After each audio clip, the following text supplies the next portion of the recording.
Silakan MC. Baik, terima kasih. Agenda selanjutnya adalah kita akan masuk ke sesi 2, yaitu pembacaan dan pengesahan GBHA dan tata adat oleh Presidium. 1, Kak Asfa. Kepada Kak Asfa, kami persilakan. Oke, terima kasih kepada MC telah memberikan waktu lagi untuk berbicara. Oke, untuk sesi kedua ini saya akan membacakan dua buah adat Ambalan. Yang pertama itu adalah tata adat dan yang kedua itu adalah GBHA. Namun karena berbatasnya waktu untuk pembacaan tata adat ini saya sedikit press ke pasal 18 karena yang menurut saya dan saya juga sudah mengkomunikasikan dengan pembina, pasal 18 ini cukup penting untuk dipublikasikan. Berhubung juga publikasian tata adat tahun ini pun agak sedikit kurang, jadi saya publikasikan lagi. Oke. Tata adat. Pasal 18. Terkait hukum adat Ambalan. Hukum adat Ambalan merupakan tata tertib yang mengatur Ambalan Solahuddin Al-Ayyubi dan Fatimah Az-Zahra dengan tujuan dapat berjalan dengan baik dan tertib. Lalu masuk ke poin pertama, yaitu ada hukum adat anggota Ambalan. Pertama, anggota Ambalan wajib memanggil pembina dan Dewan Ambalan dengan sebutan kakak. Yang kedua, anggota Ambalan wajib datang dan mengikuti kegiatan pramuka tepat waktu sesuai arahan dari Dewan Ambalan. 3. Anggota Ambalan wajib menggunakan seragam pramuka SIT lengkap di hari Jumat sejak pagi sampai sore sebelum pulang dan dalam semua kegiatan sesuai dengan ketentuan. Oke, ketentuannya bisa dilihat dari file yang sudah kami drop juga di chat room atau bisa dilihat juga dari share screen yang sudah panitia siapkan di situ. Mungkin yang bisa agak ditekankan di sini perbedaan antara Ikhwan dan Akhwat. Yang pertama itu perbedaannya ada di atribut kepala, yaitu untuk Ikhwan adalah baret beserta tatop, dan untuk Akhwat itu jilbab dan wajib menggunakan ciput. Dan untuk jilbab minimal 4 jari di atas siku.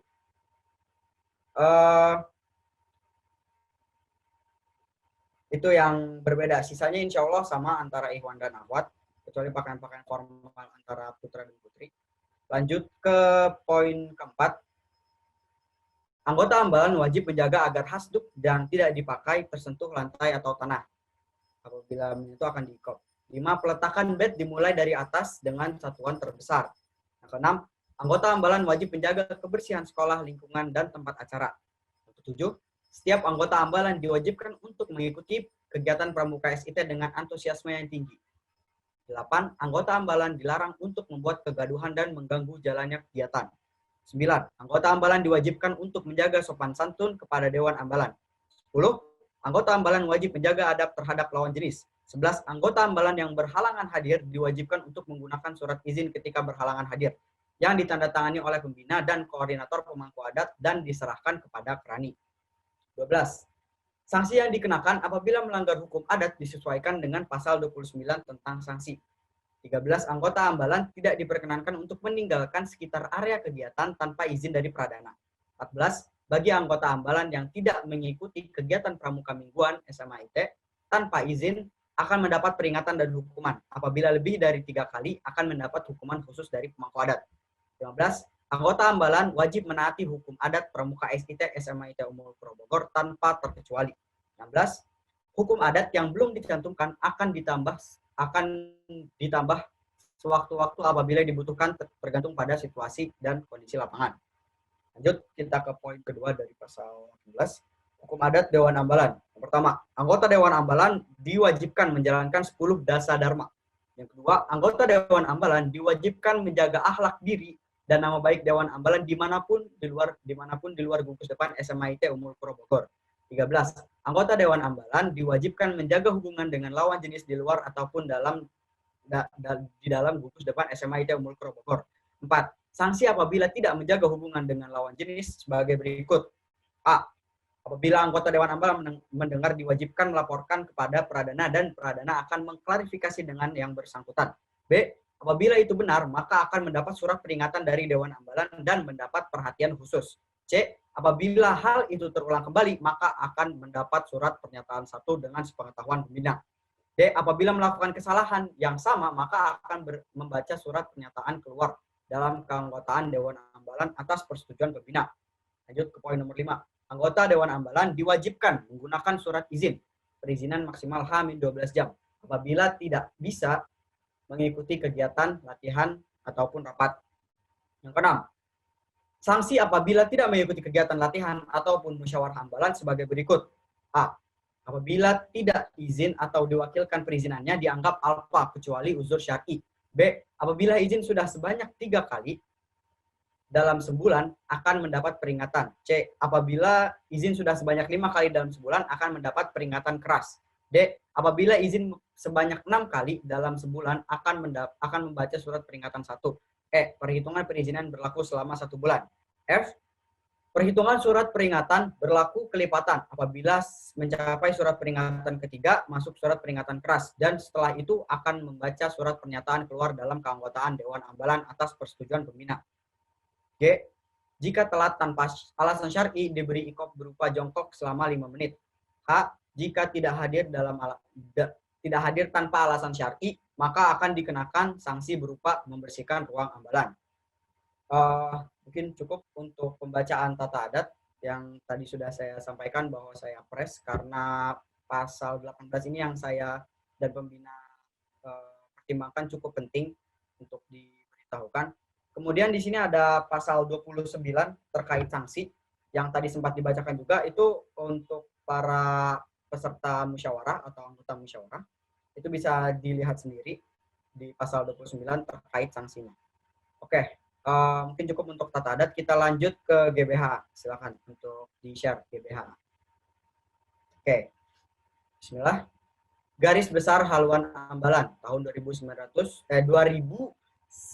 sampai 2020. Oke, lanjut ke bab 1. Silakan.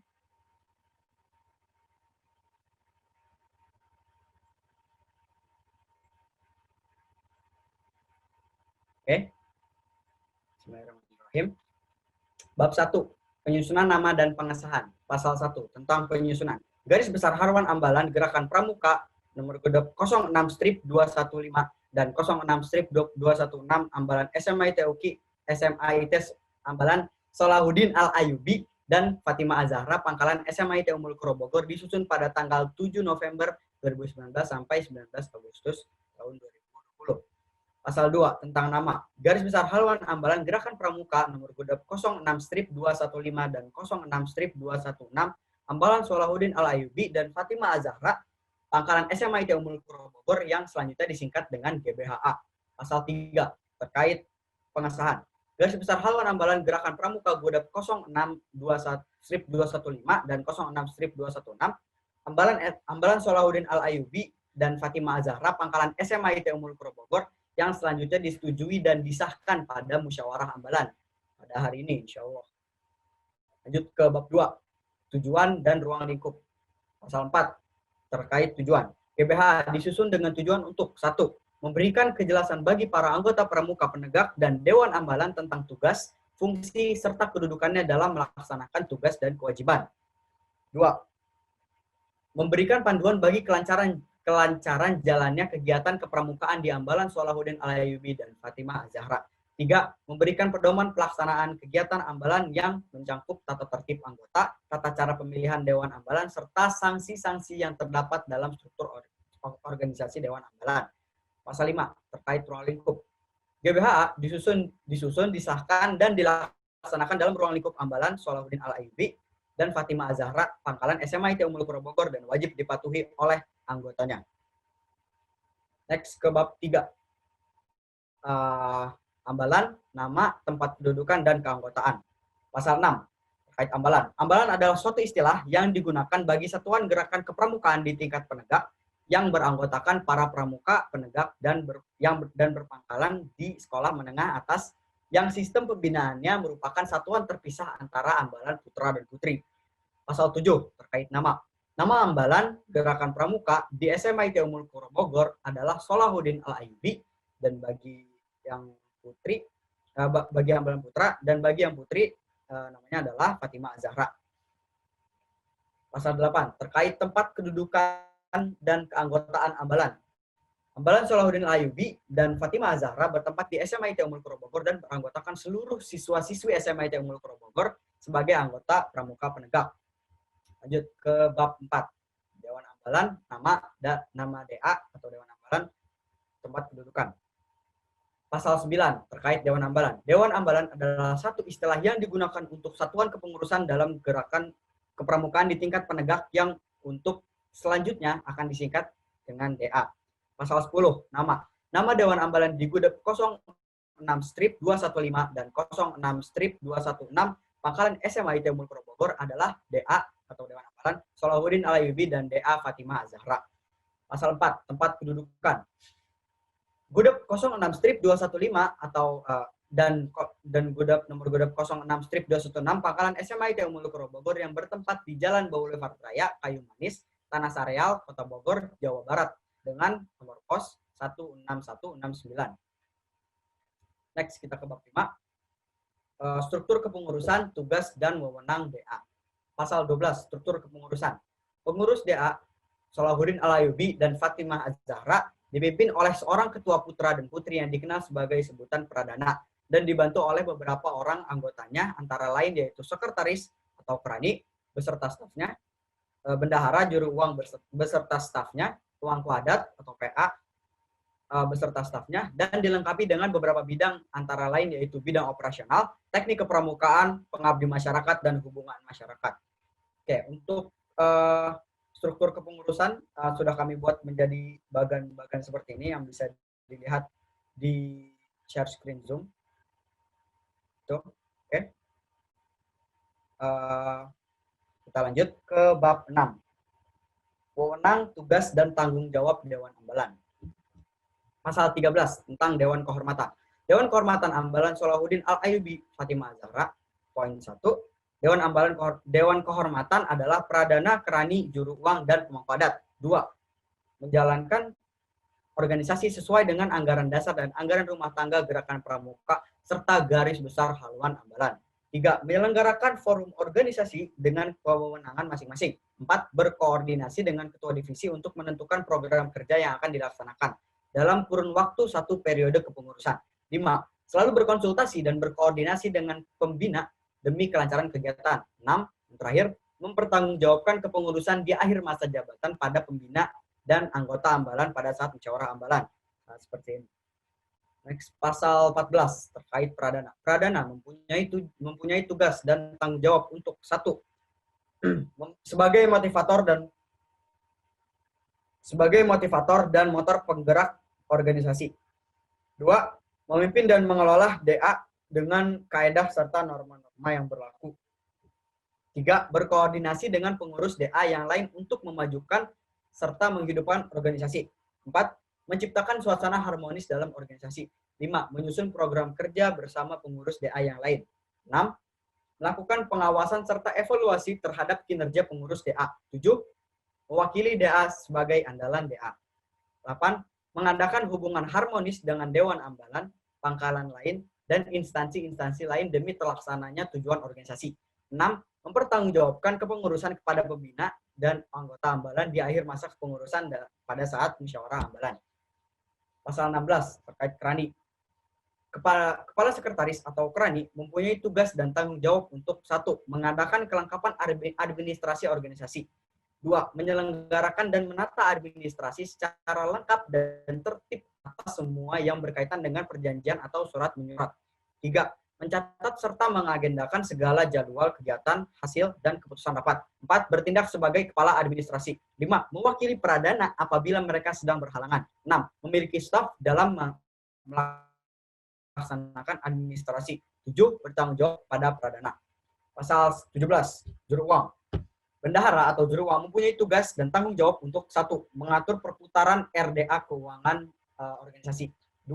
Melaporkan segala aktivitas keuangan kepada pradana secara periodik. 3. Bersama pradana dan pengurus lain menghimpun sumber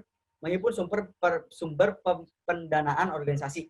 4. Membuat daftar anggaran bersama dengan pengurus lain. 5. Mewakili pradana dan kerani apabila mereka sedang berhalangan.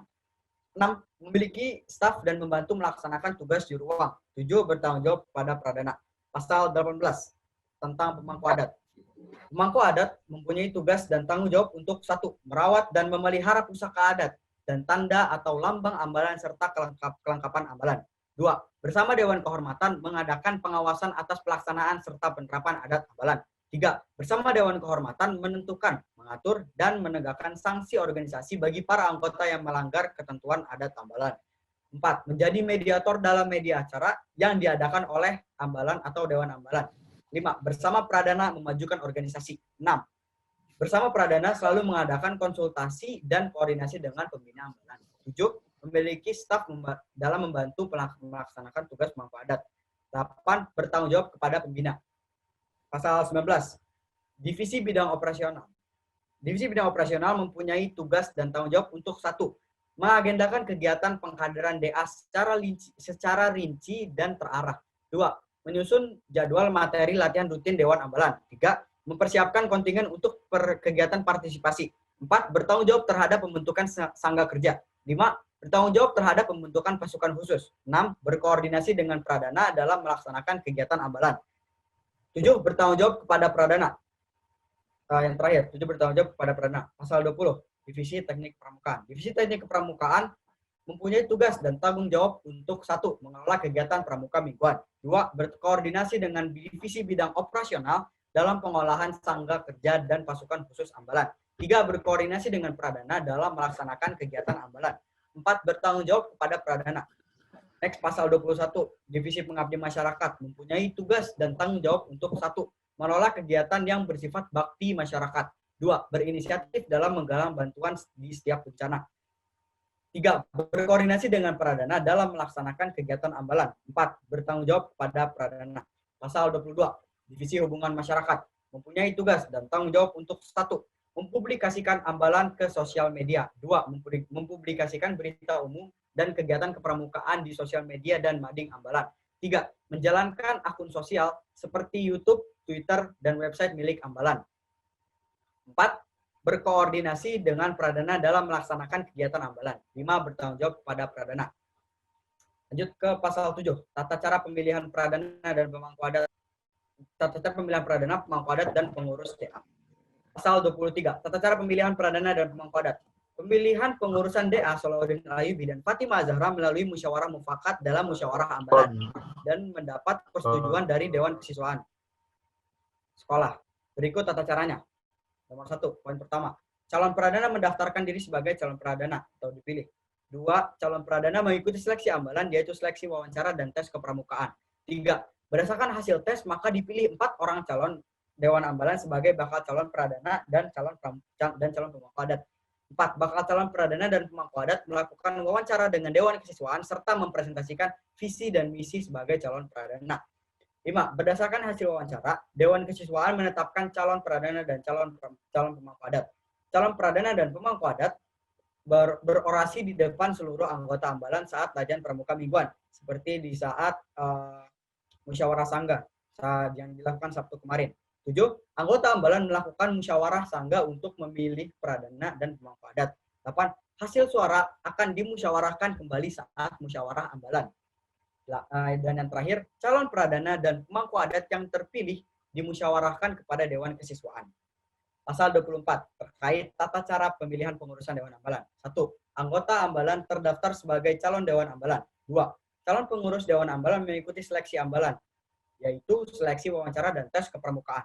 3. Berdasarkan hasil tes, maka calon Dewan Ambalan dimusyawarahkan oleh pengurus Dewan Ambalan periode berjalan. 4. Calon pengurus Dewan Ambalan yang terpilih dimusyawarahkan dengan pembina dan Dewan Kesiswaan. Next, untuk pasal 8 dan seterusnya, saya hanya akan membacakan subbab-subbabnya saja, karena berhubung waktu yang mepet dan tidak cukup. Lanjut, pasal 8, kelengkapan ambalan. Pasal 25, sandi ambalan. Terkait sandi ambalan. Pasal 26, tentang adat ambalan. Pasal 27, tentang lambang ambalan. Pasal 28, tentang bendera ambalan. Pasal 29, tentang pusaka adat. Lalu next ke bab 9, tamu, penegak, calon penegak, penegak bantara, dan penegak laksana ambalan. Pasal 30, tamu ambalan. Pasal 31, calon penegak. Pasal 32, penegak bantara. Pasal 33, tentang penegak pelaksana. Pasal 34, terkait penegak garuda. Next ke bab 11, yaitu penutup. Pasal 35, hal-hal yang belum diatur dalam GBHA ini akan ditetapkan kemudian dalam musyawarah gugus depan, musyawarah ambalan, atau rapat Dewan Kehormatan. Pasal 36, GBHA ini berlaku bagi semua anggota penegak ambalan Salahuddin Al-Ayyubi dan Fatimah Az-Zahra sejak ditetapkan. Oke, selanjutnya akan ada pengesahan GBHA dan Tata Adat. Mungkin untuk pengesahannya, karena berhubung kita sedang ada di masa pandemi, sedang online, untuk pembina ambalan sudah terkonfirmasi untuk menandatangani nanti hasil GBHA-nya. Lalu mungkin untuk yang tidak dibacakan oleh saya, mungkin para audiens bisa membacanya sendiri, karena kami juga sudah mendrop filenya di chatroom.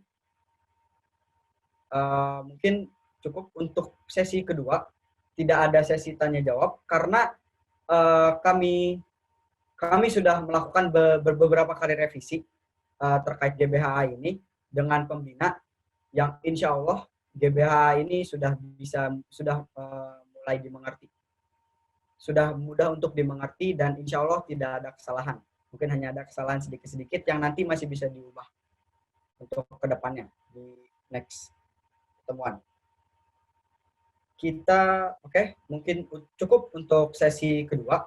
Saya tutup sesi kedua, lalu saya berikan bicara kepada MC.